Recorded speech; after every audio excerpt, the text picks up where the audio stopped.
¿cierto? En cualquier ambiente, los cuarteles, las cárceles, los ancianatos. Yo pensé que, a mí me pasó cuando yo estaba estudiando la residencia, no, sí estaba residente, traen un señor de 56 años del asilo San Rafael. Yo decía, 56 años en un asilo, una neumonía amilabacha multilobar en la UCI, se murió y llega un sobrino, dice, ustedes hicieron la prueba del SIDA a mi tío.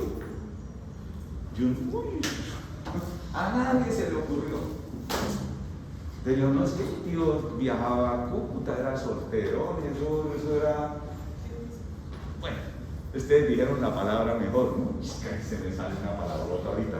Era muy promiscuo, ¿no? Era como la palabra. Y entonces, y cuando, claro, me tocó reanimarlo, sangre para el techo y empieza uno a repasar, ¿pasó algo? Tuve contacto con la sangre de este señor y post-mortem se le hizo esto y era VIH positivo.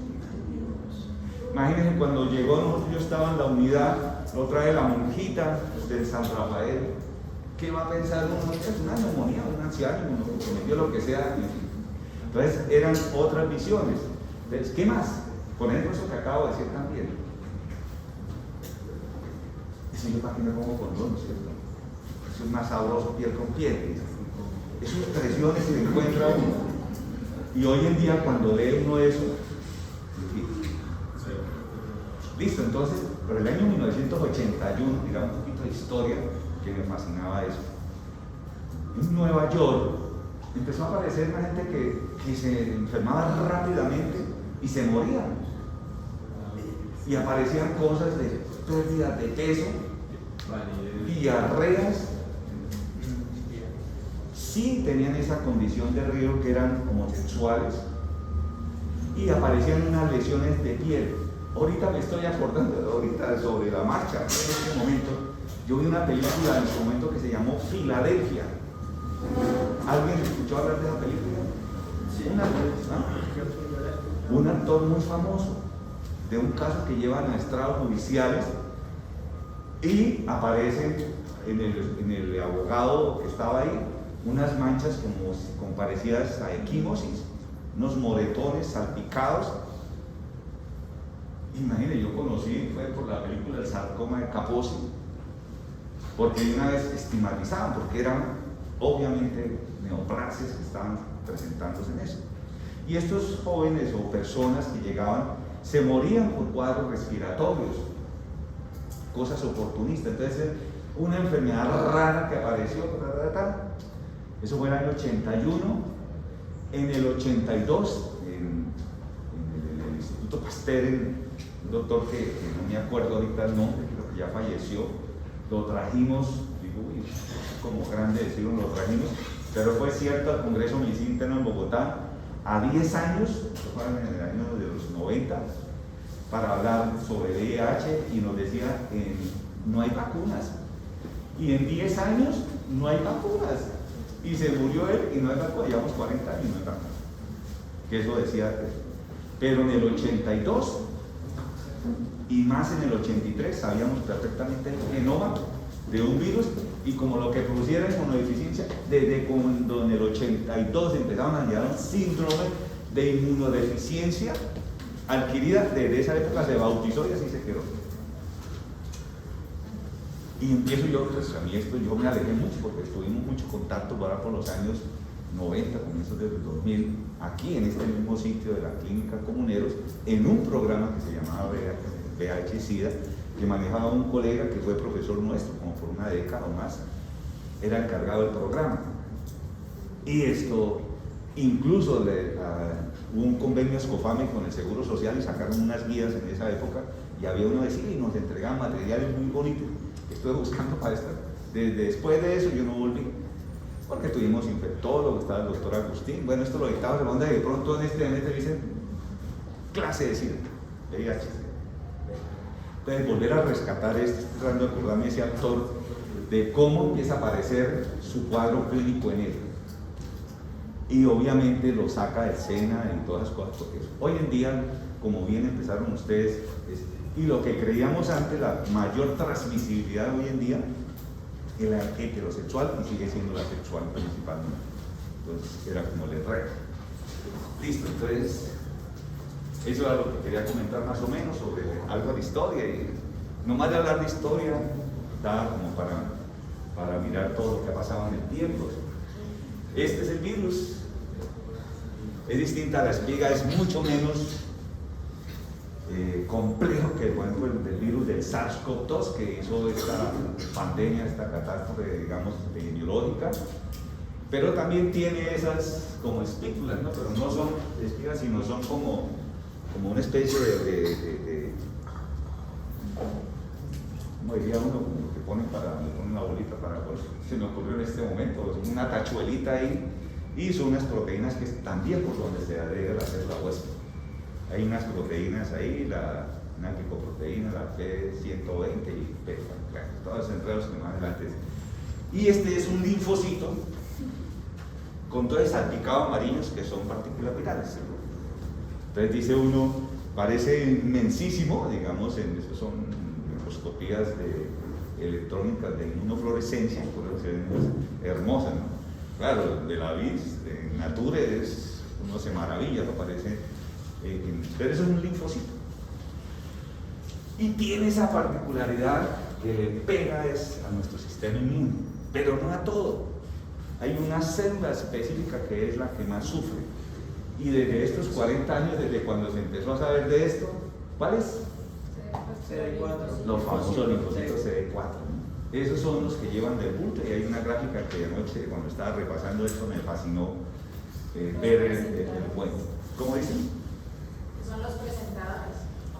Tiene que ver con eso, pero son dos, ¿no? Realmente son CD4 y CD8. Los CD8 también tienen que ver con la película, pero es como si estuviéramos atrás dándole, como el cuento, anímese usted, pero no, aquí ellos también participan, tanto que también se impacta, pero el que lleva el paseo durante todo el proceso de enfermedad son los CD4.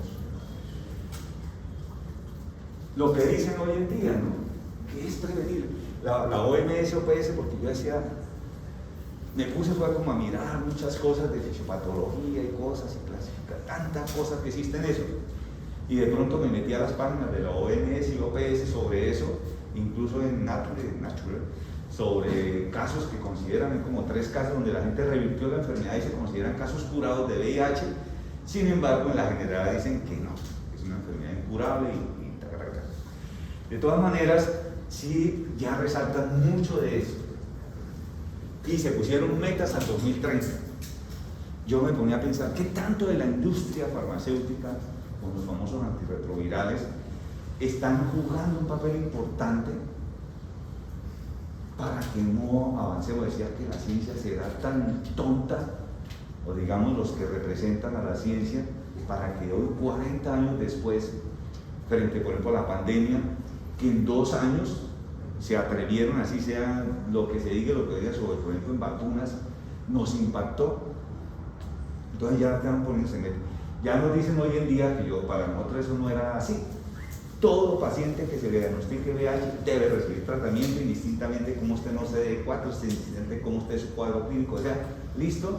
Y la meta es que al 2030 el 95% de la población diagnosticada esté manejada farmacológica. Eso es el impacto que va a tener eso. Si ya hoy en día, como ustedes acabaron de decir, que es una persona normal, va a ser así. Que los antirretrovirales le han cambiado la historia del VIH, no me cabe ninguna duda. Yo tengo amigos personales, tengo uno que tiene fácilmente unos 35 años, que me lo encontré y fui atrevido porque lo había visto y él sabía que no, yo sabía que él era VIH positivo, pero obviamente por el respeto, un arquitecto, compañero de colegio, y le dije, bueno, ¿usted cómo anda de su enfermedad? Y yo decía, yo bien. Me dice, mire la expresión que me dice, que encuentra uno en estoy indetectable. ¿Listo? Ahora cuando uno estudia, uno dice, una persona que tiene una carga viral indetectable puede llevar una vida normal. Puede tener su pareja, puede tener su cuento, todo lo que sea, y el chance de que la persona, que ese es otro avance que se hizo, una persona con virus indetectable, el chance de que pueda enfermar a otra persona, aún sin cuidarse, es de baja probabilidad. Uf, lo que estoy diciendo me da escalofrío porque nunca era capaz de decir eso. Mínimo lo decía uno del doble condón y todas estas cuentas cuando nos tocaba hacer educación sobre eso. Y estoy hablando de homosexuales o trabajadores sexuales, que son gente que tienen, esa es su vida, es la manutención de vida, es a través de eso. Entonces dice uno, uy, lo que están diciendo y algo va a aparecer en el camino sobre eso. Entonces este concepto de ser una infección prevenible que impactó mucho, es que se están muriendo 1 millón de personas todos los años por esto. Cada minuto se está desde ya la gente cambiaron el concepto. Entonces yo digo, es probable que de vacunación exista algo para que no se dé frente a cosas que pueden estar emergiendo. Esta otra parte, cuando ustedes averiguan en la rumba del fin de semana la gente y todo lo que puede pasar en un fenómeno de esos sociales, entonces la gente en mi época, como en todas las épocas de la vida, cuando uno tiene ocio y recreación, pasan cosas. Entonces uno como padre dice, ¿a qué dejo ir a mi chino? Ay, todos estos riesgos que les pueden pasar. Y los chinos, ¿qué les importan? Nada. A nivel de ustedes. Pero a ver, el que me llegó la quincena, entonces me voy de rumba, me voy de parra y todo ese cuento y pueden dar. Entonces todas esas cosas se saben que pueden suceder. Entonces, por ejemplo, lo que estaban acostumbrados a esta promiscuidad, y les preguntaba uno, oye, el chance del VIH cuando recién fue fuerte, hoy en día dice, ¿qué VIH? Nada, eso es nada. Es más, hay gente que conscientemente se mete con VIH positivos. Entonces ya son cosas que se pueden vislumbrar. Entonces, es más, por lo menos 2/3 partes, ahí de ese 50% de las personas saben que tienen el VIH. Porque en los cambios conductuales que tiene la gente, ¿qué le importa? Mientras no sea una cosa que va a aparecer, es como la diabetes, ¿no? Ay, es que esa vaina es carreta, mire, yo me como el postre, me como de a mí, ¿qué? Nada, no me ha pasado nada, yo soy diabético. Porque son enfermedades lentas que tienen un impacto a largo plazo y que después me las cobran eso. Bueno, lo que comentaba, son oportunistas, neoclasias, lo que hacen ahí, tuberculosis. Y me llamó mucho esta parte, el cáncer de cuello uterino, que yo decía uno, ¿dónde el cáncer de cuello uterino? Bueno, ustedes saben que ¿cuál es el virus que tiene que ver con la reproducción? El papilomavirus, ¿no? Y resulta que en esto vuelve a coger importancia la circuncisión en los hombres, porque teníamos en el esperma y cosas, nos volvemos portadores del virus y estamos propiciando el riesgo de eso. Entonces ahora me ponía a pensar cosas como estas. Es un atrevimiento por dar nombres de famosos de cosas que mueren. Por ejemplo, Rocío Jurado, Rocío Dúrcal, que mueren de cáncer de cuello uterino. Uno dice, pero estas señoras educadas que tienen todo ahí, ¿cómo les da cáncer de cuello uterino y se mueren de eso? ¿Qué citologías, qué cuánta cosa hay? Entonces ahora es cuando uno mira que desde el punto de vista de exposición a riesgos, por ejemplo al papilomavirus, pasa desapercibido. Y la ciencia lo sabe. Y ya mamás hoy en día en muchos países vacunan a sus niñas y cosas de esas contra el riesgo casi en adolescencia. Porque lo saben que van a pasar cosas. Y dentro de eso es el cáncer de cuello uterino. Entonces son cosas que llaman la atención. O la tuberculosis, que es uno, pero este chico de ciudad va a aparecer con una tuberculosis. Me acuerdo de una compañera nuestra, claro, nosotros somos personales, hoy estamos en riesgo, y nos da vergüenza. En un año tuvimos un estudiante de medicina, terminando carrera, le dio tuberculosis, y una de nuestras profes salió con tuberculosis. Es que estamos en el riesgo. Y somos la misma historia, yo soy uno y me pongo de ejemplo. Yo tenía una conciencia en el hospital de Florida porque tenía un aislamiento y entrando al cubículo, bueno, aquí en esta tienen más cuidados, me llegaba ella con un N95, póngase eso porque tiene tuberculosis. Y yo le dije, ay, póngaselo. O si usted no entra, ¿qué cree? ¿Que porque está saludable no le puede dar tuberculosis? Entonces, a veces nos tocan que nos choquen así. Pero si nos da, ahí sí nos escondemos, nos estigmatizamos. Ay, el doctor apareció con tuberculosis, quién sabe qué. No, es que somos personal de riesgo. Y en esto, saliendo de turno un día con estudiantes aquí, comuneros, paciente con fiebres, posiblemente una neuroinfección, y me dicen, es VIH positivo. Listo, hay que hacer la función lumbar. Trasnochado, ¿no? Posturno. Y dando la de guajo, ¿no? Cojo la caperuza de la jeringa y cojo la jeringa y hago esto. Yo decía, yo soy de pulso perfecto. Pulso perfecto, téngale. Me toqué el dedo con la aguja que acababa de hacer una punción de un paciente de VIH positivo. Coge la enfermera a ordeñarme el dedo, casi me lo parto, para ver si me salía la gota, triunfo, ¿no? Para decir, o sea, quítese el guante y exprímalo. No salió nada. Yo decía, yo era consciente de que toqué, pero no fui, porque es que uno cuando se pincha, uno sabe cuándo se pincha, pero también existe la contraparte de eso, porque donde me salga la gota, pues tengo que pues denunciar un accidente de trabajo, qué sé yo, y cosas de esas. Pero eso mismo le pasó a un colega en cuidado intensivo. Le tocó 2 años tomar AZT, estar haciendo estudios de tamizaje de que no fuera positivo por el jueguito de cómo está uno. Y otro profesor, es tonto, ¿no? Bote esa vaina ahí y haga eso. Nunca va a tener usted un chance de eso. Y desde entonces empecé a hacer eso, así sea para cualquier cosa. Es que hay cosas que orientan y uno no lo hace. Entonces, estas otras situaciones, síndrome de enflaquecimiento de músculos sin más ni más, también nos lleva a pensar. O cambios en el esfera mental, como el viejito este de 56 años, comillas, que nos traen de un ancianato. Entonces, esos cambios degenerativos en enfermedades, entonces Alzheimer y cosas de esas, ojo que puede haber un problema infeccioso de trasfondo. Este marcador es siempre eso, desde que empezamos a hablar de eso, los famosos 200 células que de ahí para abajo por nuestro sistema inmune a ese nivel celular nos desbarajusta y puede aparecer, es cuando florece. Y por supuesto el pronóstico tiene una variable.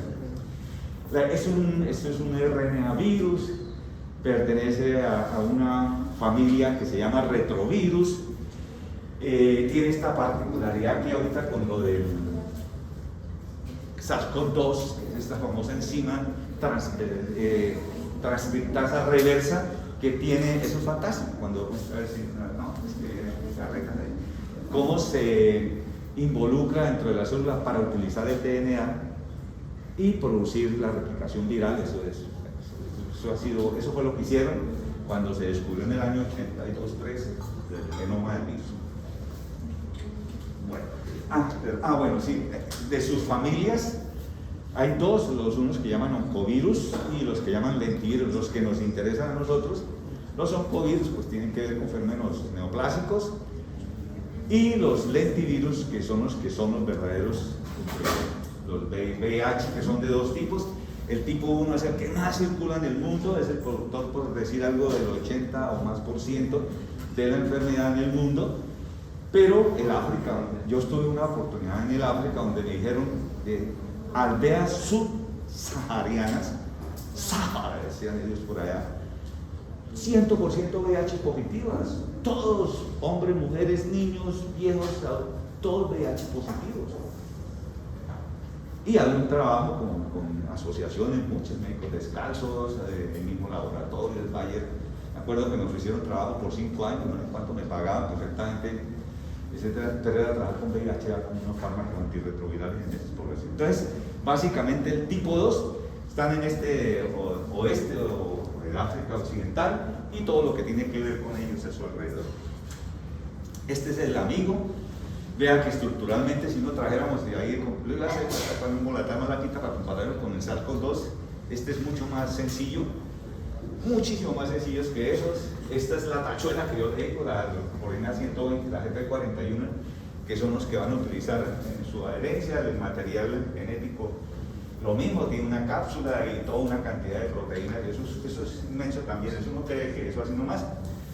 Este es una elaboración sintetizada de lo que es el genoma del virus. Si alguien quiere y sabe de eso, pues pueden explayarse. Esta es la forma como hacen ellos, cómo hace la herencia a través de estas proteínas, cómo ingresa, cómo libera su material genético, cómo utiliza las cadenas de DNA para replicar, no ensamblar de nuevo y por eso, entonces volver a echar ahí a eso. Pues lo dije como en 30 segundos, que es como mágico de lo que ellos hacen ahí. Y tienen esa particularidad de evadir nuestro sistema inmune. Es un virus, como dice ahí, ¿no? Aquí le puse agresivo, allá decía predador, ¿no? Es como esos, si fueran las sabanas del África, los leones o esos animales que hacen eso. Y es altamente exitoso en lo que tiene que hacer. Entonces se mete, nos burla el sistema inmune. Es una enfermedad que de todas maneras depende de cada quien, esos como 3 factores importantes. Por eso la variabilidad es indistintamente de la vía que se transmite, tiene el mismo curso. Incluso la vertical, que es madre-hijo, a través de la circulación uteroplacental. Bueno, entonces vienen una serie de juegos en el tiempo. A ver si tengo ahí la grafiquita esa. Todavía. Entonces, por decir algo, una persona se expuso, hizo un inóculo, le entró el virus. Hay un periodo en que puede tener variabilidad el tiempo, que lo llamamos ventana inmune o lo que fuera para que se expresara. Uno puede tener una espiga grande de carga viral y sin embargo forma de detectarlo no hay, y eso transcurre en las primeras 4 semanas. Entonces el paciente aún con carga no hay forma de que anticuerpos o cosas de esas, eso viene cambiando de todas maneras hoy en día. Y a ese periodo lo llamaron periodo de latencia. Cargas virales altas sin forma de detectar rápidamente eso, pero el chance que también va a haber una variabilidad en la persona a persona. Hay personas que en el curso de 1 semana, 2 semanas ya pueden ser detectados, pero más o menos se ha dicho que en el primer mes no es difícil. Pero lo que sí es cierto es que esas personas a 3 meses, que va más o menos como un 80 y algo por ciento, a 6 meses el 95% de las personas VIH positivos se les detecta el virus. Entonces, casi que dicen, y hay pruebas de laboratorios que se atreven a decir que el 100% lo detectan. Entonces es una cosa que hoy sabemos mucho. Se hacen pruebas de casa, rápidas, elementales, como las pruebas de embarazo. En la saliva, de todas maneras, la expresión en saliva del virus no es tanta, entonces por eso esto, para efectos de anticuerpos, no se consigue. Por lo menos las 3/4 partes de las personas infectadas van a tener un curso de evolución que va a depender también de muchos factores, pero en lo fundamental va a ser de un curso que, si tiene ciertas condiciones en los 3 primeros años, sin tratamiento y sin cuidados de esos, que era lo que nos pasaba a nosotros, desarrollaban enfermedades, ya cuando miraba uno demasiado avanzado. Recuerdo un caso que nunca se me olvidará, porque era lo mismo que el SARS-CoV-2. Era en una habitación de aislamiento en el US, antiguamente González Valencia, un paciente caquético, en estado mental alterado, en estado de conciencia alterado, estaba entre somnolencia y estupor, que no tenía aliento ni siquiera de decir nada. Nos vestíamos igual que con el SARS-CoV-2 porque no sabíamos qué era eso. Entonces recuerdo que le traen la comida a ese señor y fue dantesco la escena que vi. La señora del aseo, de alimentación, puso la bandeja en el piso y con un palo de escoba se lo empujó a la cabecera del paciente. En un paciente que jamás de los jamases iba a bajarse de la cama para alimentarse. Y en las notas de enfermería de ese día, porque yo he sido también suspicaz en eso, ponen: el paciente no almorzó, no desayunó. Decían, estos se mandan un volumen de decir de que ni siquiera lo que poníamos uno, nutrición asistida, nadie era capaz de hacer eso. Y nosotros era lo mismo. A ver quién entra, ni siquiera la ronda, eso era desde afuera, se comentaba como si estuviera ya, no sé, la peste más. Salió un artículo de una asociación de cosas que decía manejo del SIDA en consultorio, y ya años después, y ya sabíamos que eso, sabíamos cómo era la vía de transmisión. Y yo, sin nada, así como estoy, llegó un paciente, buenos días, no empezó nada, no me puse nada. Mi compañero del programa eso casi me demanda, me denuncia, me dice, ¿usted qué está haciendo? Es un VIH positivo. Y ¿qué? ¿Cuál es el problema? O sea, ya desde esa época dije, no se transmite porque hay un estrechón de manos. Ni si yo veía a las mamás de estos chicos allá cuchicheando las cosas, porque ¿quién más iba a atender a un paciente en esos estados? Nadie. Entonces las mamás besándolos, cuchicheándolos y todas esas cosas ahí en esos estados terminales. Entonces decía, y uno daba eso, cuando miremos más adelante algunas cosas. Si no se hace nada, muchos pacientes dentro de esa evolución clásica que llamábamos, en los que se llaman progresores, entonces los progresores, que es como evoluciona la enfermedad, entonces es como decir en el hígado, acetiladores lento rápido, entonces hay personas, esos progresores rápidos en 2-3 años, ya no estaban, se morían, y ustedes saben que murieron mucha gente en esas condiciones, que por muchas cosas, Héctor Lavoe, para los que somos para esa época, Nuribet, que era un famoso danzarín de ballet ruso, dice, bueno, y todo lo que ustedes quieran, el mismo famoso Freddie Mercury, que también, que yo lo vine a conocer fue después en esas cosas, no supe que fue un chico de esos también, y por el estilo de gente que de alguna manera nos hizo sensibles en este cuento. ¿De qué depende finalmente la progresión de la enfermedad? De 3 grandes cosas.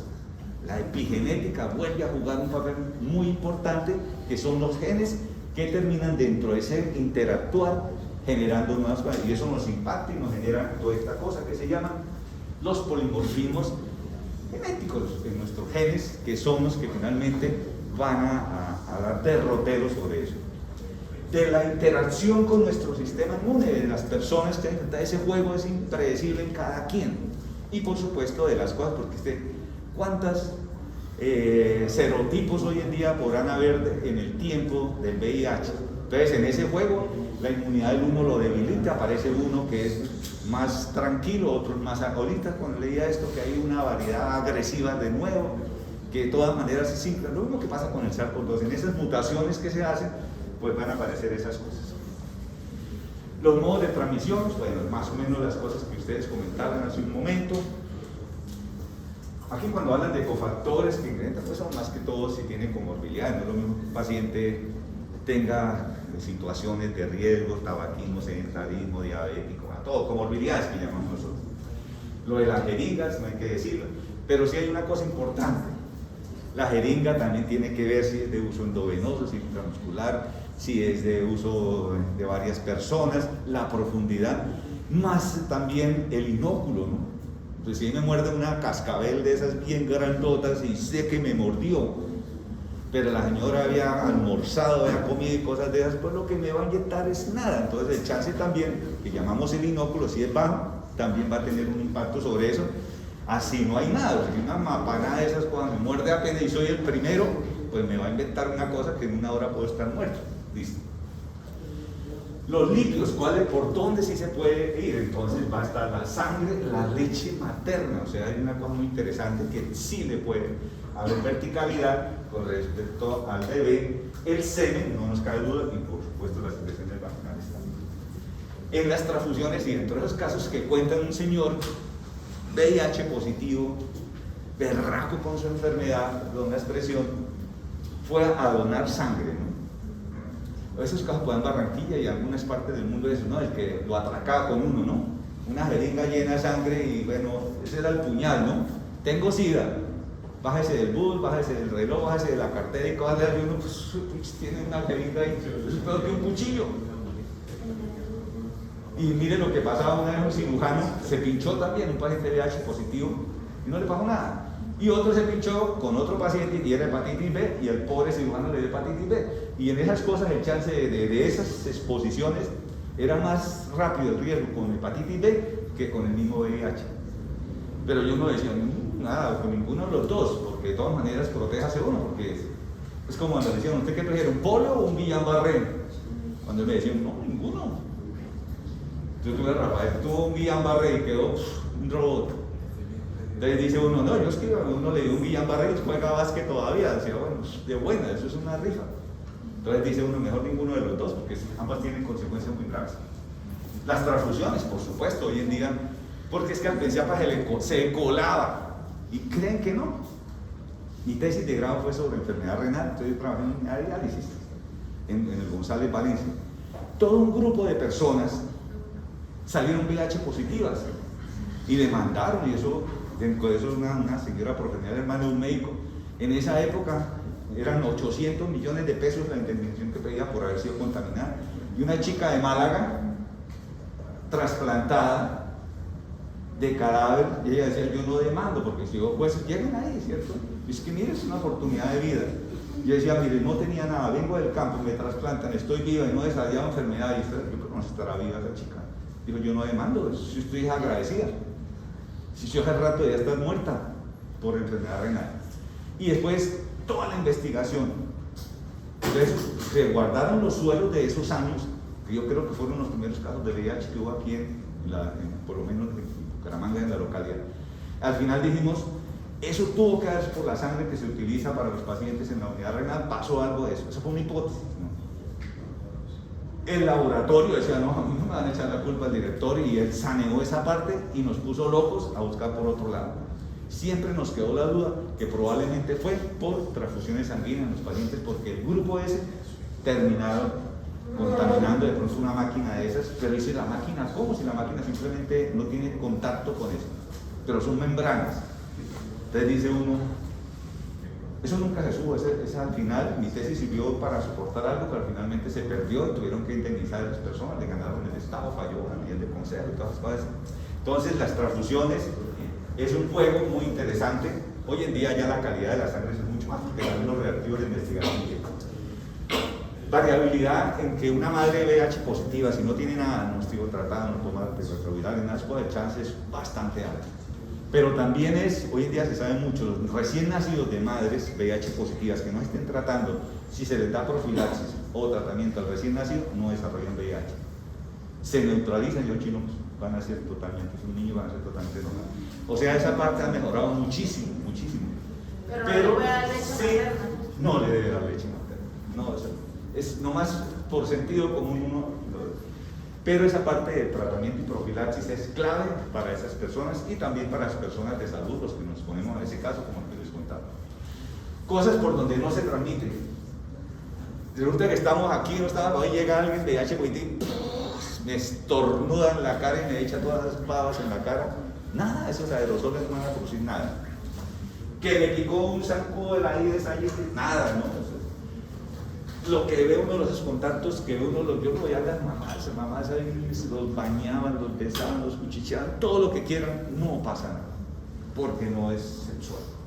Y otros más, saliva, sudor, el excremento, las heces, lágrimas, nada, no tienen que ver con transmisión. Entonces, por eso, lo que ustedes dijeron, es una persona totalmente normal. Ay, me acordé de otro caso, que era un señor de una empresa, de un gerente, ese señor vive, por lo menos también tiene más de 30 años, con antirretrovirales, vivo. En esa época solo sabía el jefe superior de él, que era una mujer, y fue consecuente con él, y el médico, que era ella. El resto, nadie sabía en esa fábrica. O sea, supimos guardar el recelo profesional. Para fines del 2021, más o menos, esto, ¿no? Hoy en día pienso que estamos por ahí por los 40 millones de pacientes en el mundo. Cada año, 1,5 millones de personas, casos nuevos. Y más o menos desde el equilibrio 1,5 millones nuevos y 1 millón, un poco más de 1 millón que se mueren cada año por esta entidad. Para el 2021 en Colombia se estimaban cerca de estos 170.000 personas. El país que más tenía casos positivos de VIH era Brasil, con cerca de 1 millón, y nosotros estamos de segundos ahí, ¿no? No sé, era por los carnavales, no mentiras, eso estigmatizar una región.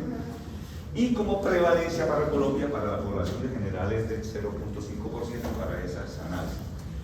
Estos, por supuesto, no me voy a poner a leer nada de esas cosas, simplemente es como tienen las cosas, si quieren mirar después. Esto me llamó la atención porque esto es de la OMS, OPS, y con algunas cosas para nosotros aquí del Ministerio, y en adolescentes y jóvenes, para el mundo y para Colombia, porcentajes ahí, de cuánto hay. En esto hay un boletín epidemiológico que se hace semana a semana, se hacen cosas anuarias. Quise sacarlo del mundo, Colombia, Santander, Bucaramanga y hasta luego puede decir clínicas, compañeros o 3 mecanismos por los cuales se ha impugnado el desarrollo de estos. Por supuesto que es el principal de la acción del virus sobre el linfocito CD4, que es el que produce realmente el fenómeno de inmunodeficiencia. En esa interacción, como todo, despertar a nuestro sistema inmune. Ustedes lo saben por el SARS-CoV-2, cuando quizás las palabras esas que más nos enseñaron en SARS-CoV-2 de gravedad de enfermedad lo llamamos tormenta de citoquinas, ¿no?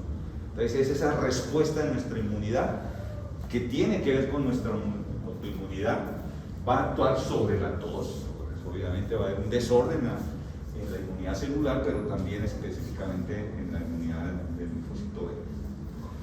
Y muchos de esos hallazgos que encuentra uno en manifestaciones clínicas son fenómenos de esos alérgicos o reacciones de hipersensibilidad que después vamos a mirar, incluyendo los medicamentos, que algo tiene que ver con algo del caso clínico que ahorita, por favor, que quiero 51, bueno, poco correcto. Listo, entonces esta es la gráfica, mire, esto es la infección, estadios se han clasificado mucho, encontré una de 6 el inóculo, que el periodo de fase aguda, que el periodo de latencia, que el periodo de fase crónica, el periodo final de fase acelerada. Bueno, entonces tenemos una carga viral alta, nuestros CD4 están perfectamente en su momento. Claro, por la infección hay una caída muy importante. Luego, mire donde empiezan a aparecer los anticuerpos, más o menos esas 4 semanas, entre 2 y 4 semanas, que es lo que llaman periodo de ventana inmune, que no aparece nada, a pesar de que tiene una carga viral muy alta, impactando los CD4. Viene un periodo aquí medio ciego ahí, donde los CD4 ni bajan ni suben, como una meseta. Sí ha bajado por respuesta inmune la carga viral en un porcentaje que pudiera ser casi la mitad. Y luego viene un periodo que puede durar años.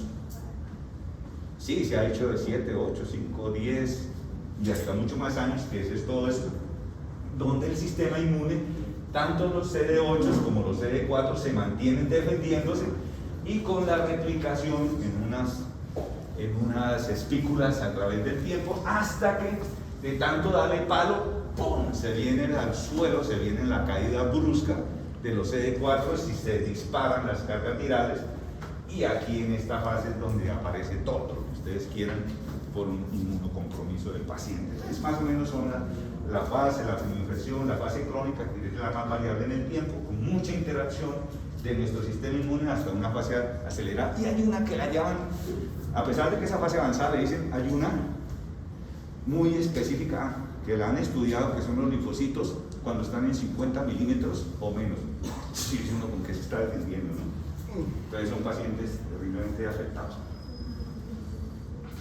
Bueno, es lo que acabo de decir de la infección, el desarrollo en el tiempo, donde este juego y el por qué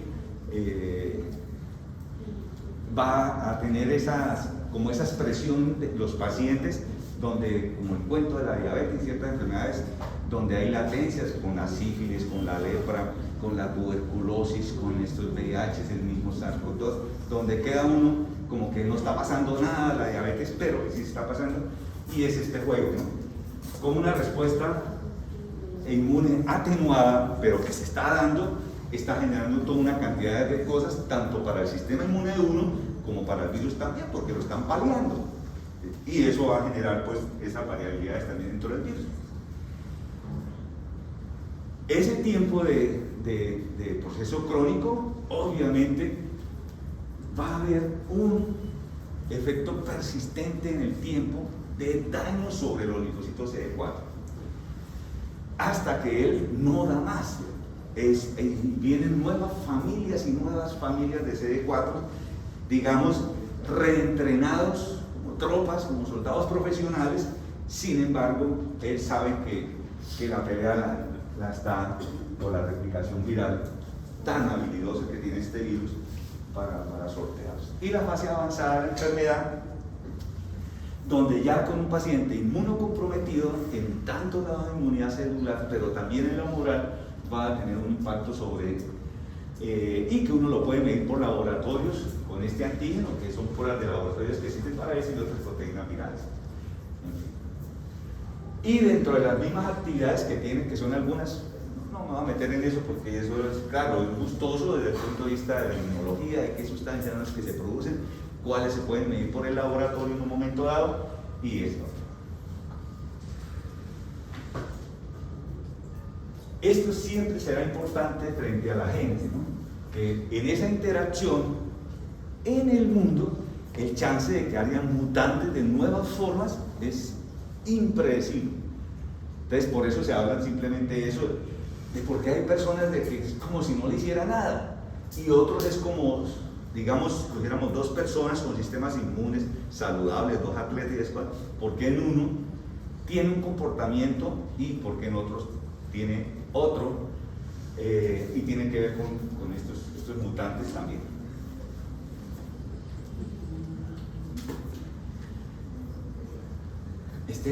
También es una recreación de un linfocito que me llama la atención, no es una pintura ni nada, eso es realmente inmunofluorescencia que tiene que ver con cosas de eso. Bueno, entonces ya sabemos que los CD4 son ese marcador finalmente que tenemos para la parte de...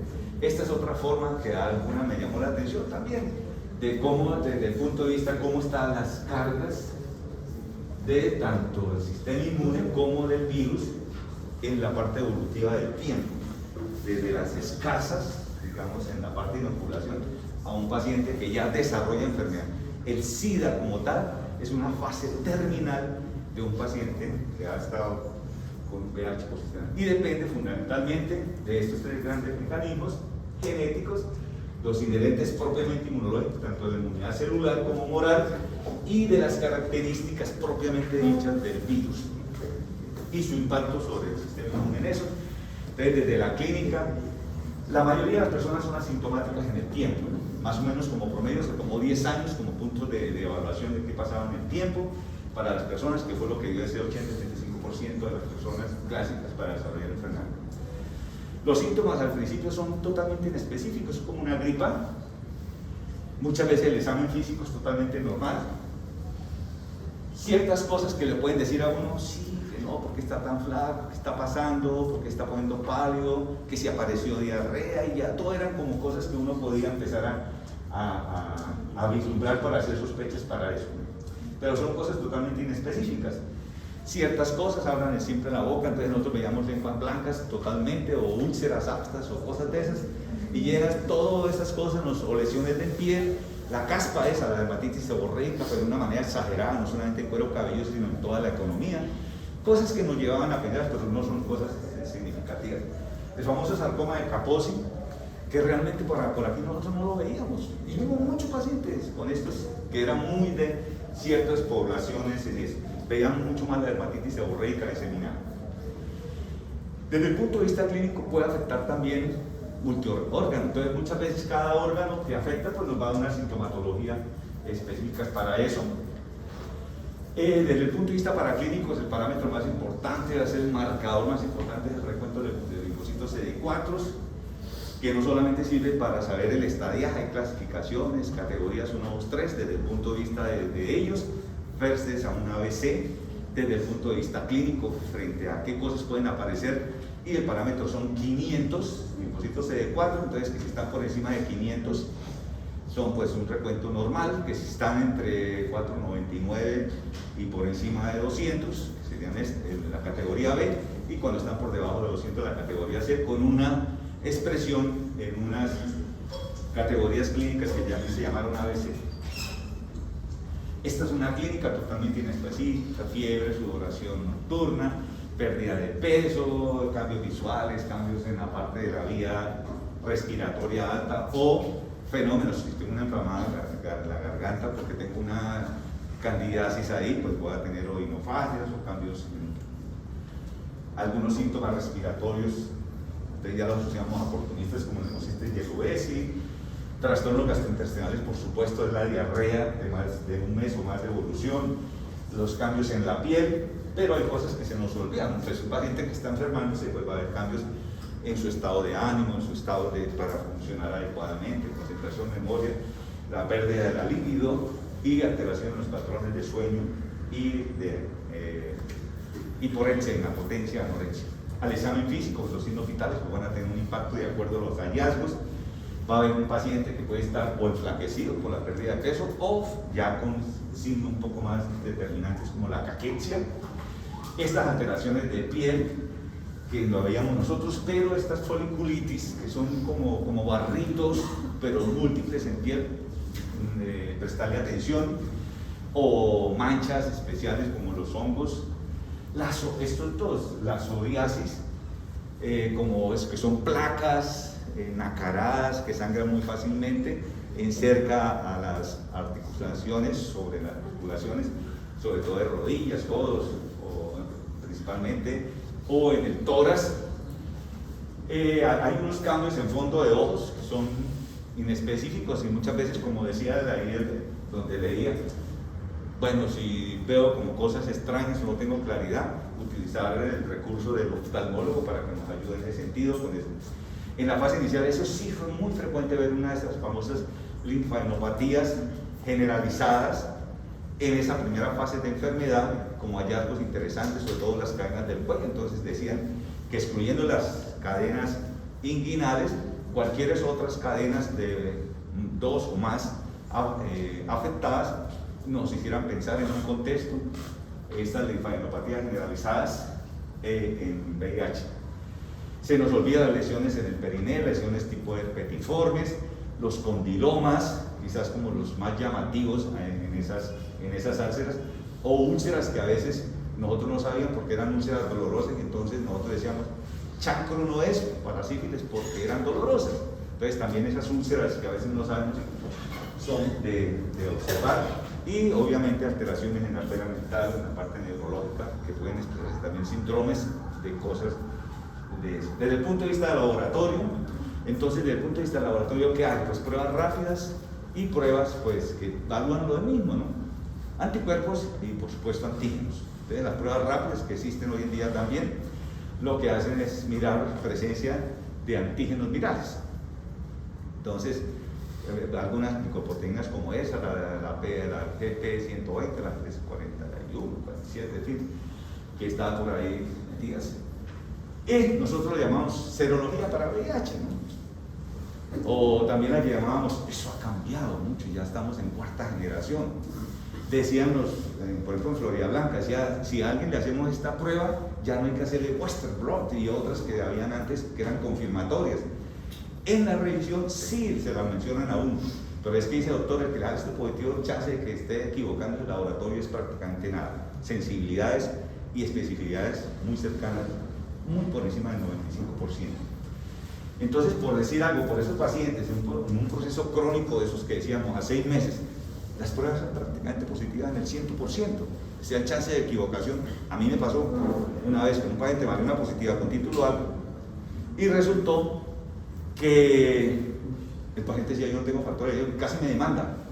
Se le hicieron mis pruebas, no tenía VIH, tenía una glomerulonefritis rápidamente progresiva como el caso clínico pasado y era un falso positivo que me llevó a una equivocación y después, entonces también puede suceder eso, pero como les digo, ya hoy en día las pruebas son mucho más sensibles y específicas para eso.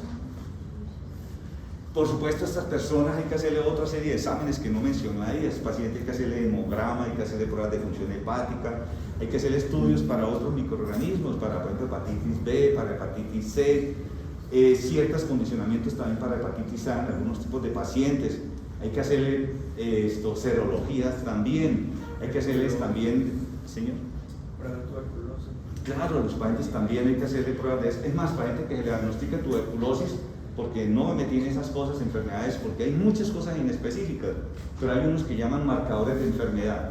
Por lo menos los marcadores de enfermedad, por decirle, hace una fibroncoscopia y tiene candidiasis traqueal y pues ya está invadido, o todo el esófago invadido, pues son marcadores de enfermedad. La tuberculosis también es marcadora de enfermedad. ciertas neoplasias, como el sedado uterino invasivo, también es un marcador de enfermedad. Linfomas del sistema nervioso central, ciertas neoplasias de esas que sí las vimos, con un mal pronóstico de estos pacientes, eran marcadores de enfermedad también para sí.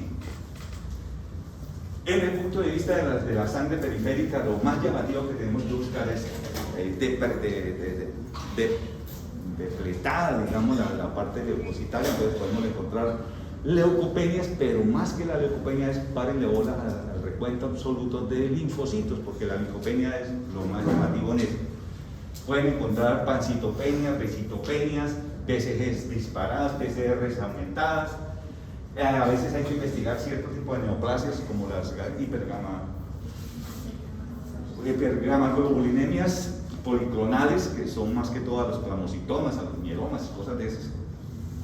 ¿Por qué hipercolesterolemia? Recuerden que los lípidos son unos marcadores a veces de enfermedad inflamatoria crónica, y a veces se nos olvida y uno está pensando y claro, eso puede impactar para la enfermedad coronaria, pero como marcadores de inflamación crónica de determinado grado. La alergia cutánea es lo que hace que pueda aparecer cualquier tipo de lesiones en piel, o sea, esa respuesta depletada por la inmunosupresión. Y por supuesto, desde el punto de vista práctico, el recuento de los CD4 y CD8, siempre le pedimos a la carga viral. La carga viral es importantísima, hay cargas virales, sobre todo por encima de más de 50.000 copias por mililitro, son graves. Y cuando ya están muy bajas, por ejemplo 1000 o menos de 1000 o indetectables, también nos dicen mucho de cómo está el paciente. Y entonces entra algo muy importante. ¿Qué hacemos con ese paciente? Entonces las intervenciones siempre lo vamos a ver cuando dicen, uy, salió positivo. Ahora, mire lo valiente que fui. Una odontóloga que trabajó en el hospital donde yo fui director alguna vez, fue para Estados Unidos, regresó, llegó aquí a la Comuneros, y yo empecé a ver, yo no tenía esa época, más allá de lo que he aprendido en residencia, pero yo una vez la vi, esta gente tiene VIH, esta gente tiene SIDA, y no fui capaz. Me hice el pendejo, estaba de turno, y le dije a un compañero, la doctora, que también fue profesora nuestra, Isabel, hágame un favor, pero pido, vaya a ver a esa señora, la verdad es que yo la conozco, más o menos sé la historia, yo pienso que tiene esta cosa y me da cosas, hacer una historia para investigar el riesgo y cosas de esas. Y después me dijo, sí, VIH positivo, se vino a Estados Unidos a buscar, ¿no?, las totas, a morirse acá. Entonces esta parte debe uno usar, es un equipo multidisciplinario. Por eso no voy a hablar de fármacos ni nada de esas cosas, porque ustedes no van a manejar los fármacos, yo no manejo esos fármacos. Ahora, si el paciente ya tiene quinalil, todo lo que quieran de esos, hay gente expertos que nos lo están dando, y eso sí, en el momento, y ahí sí me fascinan ustedes que no alcanza a decir uno, ya están buscando la respuesta sobre eso. Eso es lo que hay que hacer. Entonces uno pues mira si le está haciendo daño o cosas de eso, entonces debe ir a su consulta especial para efectos de eso. Y todo lo que tiene que ver sobre cuál es su comportamiento sexual, toda la educación para que no se propaga, el apoyo psicológico, psiquiátrico, y anímico y cosas de esas para... Lo mejor que para eso es cuando mi parce, mi pana, como quieran decir, tiene lo mismo. Y ustedes no se imaginan, un compañero que trabaja mucho tiempo en la calle 30, con cerca de la que la cerca, eso es un antro terrible, y resulta que ellos son muy solidarios, ¿no? Mano, se me acabó la secretaria, tranquilo, y ellos hacen cosas, consiguen, se meten por las redes hoy en día y buscan que no se queden sin droga, que eso es cardinal en el manejo del paciente. Entonces no hay mejor que una persona, no, yo le regalo lo mío, se lo entregan así, y el otro, hay una cadena de solidaridad. Todo eso es muy importante para eso. Una buena nutrición para que tenga con qué, digamos, defenderse, y la prevención de oportunistas, ¿no? Entonces hábitos también, el tabaco, cosas de esas, infecciones respiratorias, neumocitis carin, y lo bueno que hoy en día llaman yerúes, en fin. Entonces toda una cosa en esta parte sobre el estilo de vida, ¿no? Olvídese, una vez se sienta bien y está con el compañero, compañera, lo que sea, van a tener relaciones sexuales, entonces adelántesele. Es más, que hacen en Europa, tengan los dispensarios para que tengan su buena disposición, que no se queden con eso, que los carguen sus puntos, porque sigue siendo, imagínense, el condón volvió a cobrar vida cuando le uno esto. Vacunas que se pueden hacer, por supuesto, si no están, si es cero negativo, o sea que no tienen chance de ser portadores del virus, hacer vacunación contra hepatitis B, contra neumococo, por las infecciones respiratorias. Recuerden, estos oportunistas, la influenza, todos, entonces hay toda una serie de escalas para eso. El tratamiento pues va dirigido, y quizás resumo todo esto en lo último que le dice. Todos los pacientes, una vez se diagnostiquen, deben recibir tratamiento antirretroviral. Con que se lleve uno de esas cosas, que fue lo que yo hice anoche, me quedo tranquilo y paso esto por encima. Esto es realmente fundamental. Hoy en día, de acuerdo a ciertas consideraciones, el experto que no necesita ser infectólogo sabe de ciertas consideraciones, qué cosas. Por ejemplo, le digan, no, que no falte este medicamento, es primera línea, se debe dar, listo. Pero yo decía, ¿para qué les voy a echar ese cuento si uno no lo hace? Si yo no lo hago, ¿para qué no voy a poner a que se aprenda una cosa de eso? Por eso no lo hice. Y era una de las cosas que me preocupaba aquí con el doctor Quintero, donde esté ahí sentado mirándome. Yo decía, hijo de madre, no traje nada sobre fármacos, ¿no? Decir que el direnavir, el fentanil, todas las cosas ahí en estos antirretrovirales, porque es muchísimo, es importantísimo que ustedes sepan eso.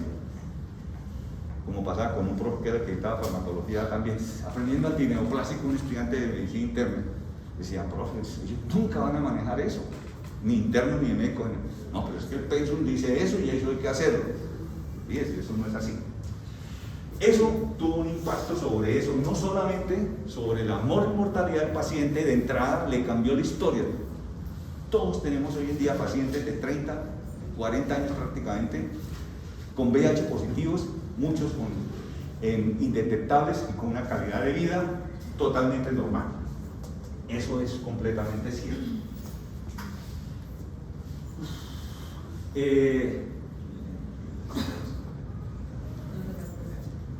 Quizás esta parte de aquí al final, cuando uno llega, que quise hacerle una sola diapositiva que dijera, indetectable es igual a intransmisible, porque a mí me dio escalofríos y quería contar eso, porque incluso decirlo me cuesta trabajo. Y solo lo aprendí anoche cuando eso, porque la idea original era decir que es una enfermedad incurable, altamente transmisible, que tiene riesgo, que sí es prevenir y todo, pero de mucho impacto en todo, en familia, economía, en todo, de alto costo. Pero es decir uno esto, no lo leí, que por decir algo, no usen protección. Yo sigo que no usar el condón, ¿no? Pero uno sabe, la gente que tienen pareja estable y cosas de esas, y como me decía este amigo, estoy indetectable, por eso es que lo estoy diciendo, tiene su pareja, vive con él como cualquier matrimonio, y dice, estoy sano, él me dijo, estoy curado. Entonces ese fue el impacto de lo que saqué ahí. Listo, esto es como lo mismo, y eso es. Bueno, para que tengan un chancecito ahí.